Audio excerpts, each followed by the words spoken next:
In the Valley of the Shadow, on the foundations of religious belief and their connection to a certain fleeting state of mind, by James L. Kugel, narrated by George K. Wilson. Copyright 2011 by James L. Kugel.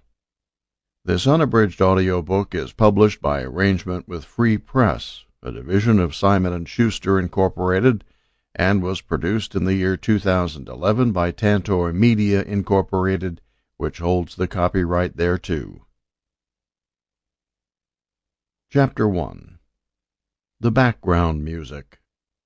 In the summer of the year 2000, I began writing a book that would eventually be published as The God of Old. I had been working on it for about a week when I drove into Cambridge for my annual physical exam, and when I emerged an hour and a half later, I knew I had a pretty serious case of cancer.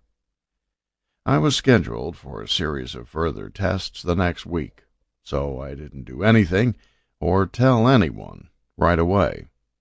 But eventually I had to break the news to my wife, and we went together to get the doctor's report on the tests. The tests were not particularly encouraging.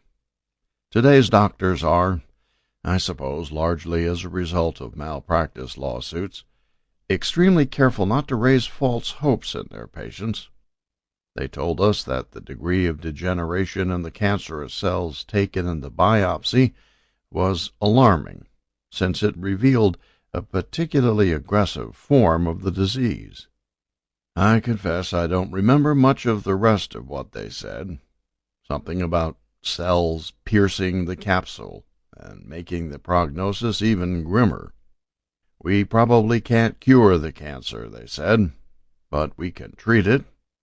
They told us that with proper care, I could expect to live at least another 2 years without debilitating symptoms, and that with all the new research and drugs becoming available, they hoped it would be possible to extend my life for 2 or 3 years more, perhaps even longer. I was 54 at the time.